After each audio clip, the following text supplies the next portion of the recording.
Assalamualaikum warahmatullahi wabarakatuh. Asyhadu an la ilaha illallah wa asyhadu anna Muhammadan abduhu wa rasuluh. Bagi umat yang beragama Islam, neraka adalah tempat di akhirat yang paling ditakuti. Sebaliknya, surga adalah impian semua orang.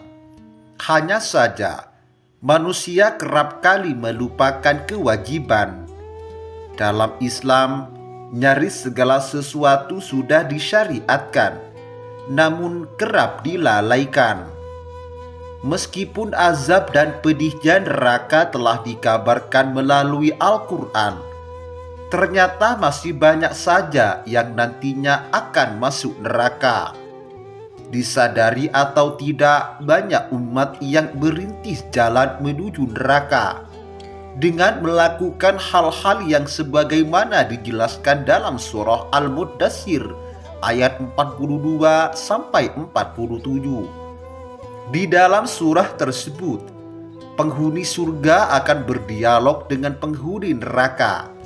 Begitupun sebaliknya, mereka saling bertanya hingga penghuni surga bertanya pada penghuni neraka, mengapa mereka bisa berada di neraka? Lalu mereka ahli neraka menjawab 5 hal ini. Yang pertama, meninggalkan sholat. Sholat merupakan ibadah wajib umat Islam dan tidak ada pengecualian. Allah menjelaskan bahwa ibadah ini merupakan keharusan yang dilakukan seorang muslim.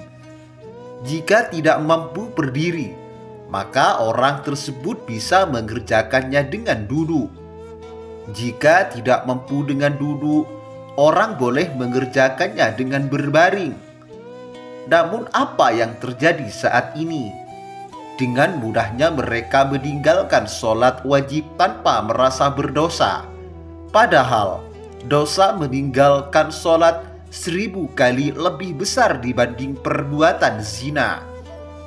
Dalam surah Al-Muddatsir ayat 43, para penghuni neraka menjawab pertanyaan penghuni surga perihal kenapa mereka masuk neraka. Dahulu kami tidak termasuk orang-orang yang mendirikan sholat. Quran Surah Al-Muddatsir ayat 43. Rasulullah SAW diperlihatkan pada suatu kaum yang membenturkan kepala mereka pada batu. Setiap kali benturan itu menyebabkan kepala pecah. Kemudian ia kembali kepada keadaan semula, dan mereka tidak terus berhenti melakukannya. Lalu Rasulullah bertanya, "Siapakah ini wahai Jibril?"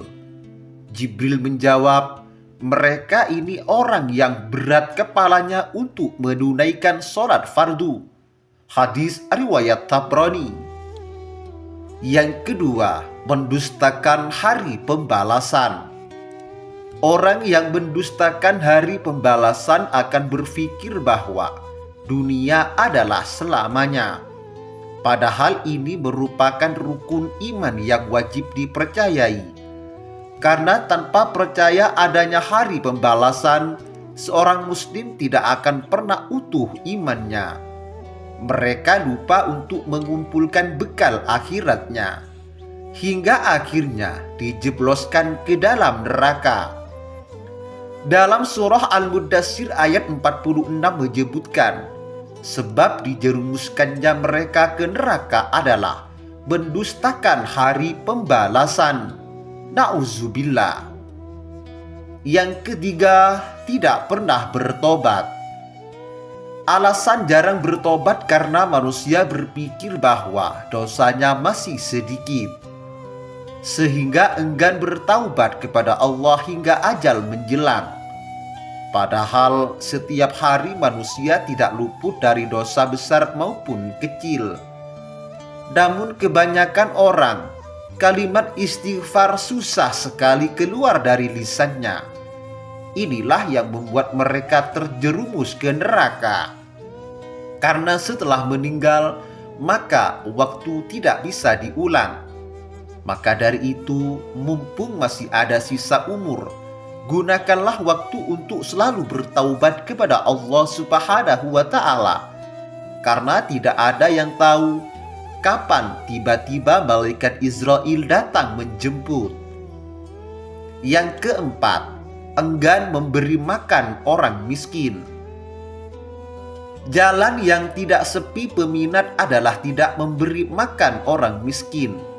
Kecintaan terhadap dunia membuat manusia melupakan masalah sosialnya.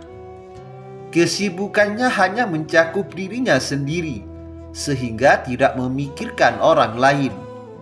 Padahal mereka mampu dan diberi kelebihan rezeki untuk berbagi. Kelebihan rezeki yang dimiliki baik berupa harta dan jabatan, justru hanya menjadi benih-benih kesombongan di dalam hati. Keinginan untuk dihargai membuatnya merendahkan orang yang tidak memiliki kelebihan layaknya dirinya. Mereka merasa lebih baik, lebih beruntung, dan layak mendapat kemuliaan dunia. Padahal semuanya hanya dititipkan kepadanya. Yang terakhir, pembicaraan yang sia-sia. Pembicaraan yang batil juga menjadi jalan menuju neraka yang banyak diminati. Dimanapun berada, tidak lupa untuk melakukan pembicaraan yang sia-sia dan batil. Bahkan terkadang menambah-nambahkan kebenaran, hingga akhirnya menimbulkan fitnah. Lisan yang dikaruniakan untuk hal yang baik seperti berzikir, bersolawat, justru dipergunakan untuk mengolok-olok ayat-ayat Allah, serta melecehkan ajaran-ajarannya. Wallahu a'lam bishawab. Demikian kajian kali ini. Semoga bermanfaat dan barokah bagi kita semua. Wassalamualaikum warahmatullahi wabarakatuh.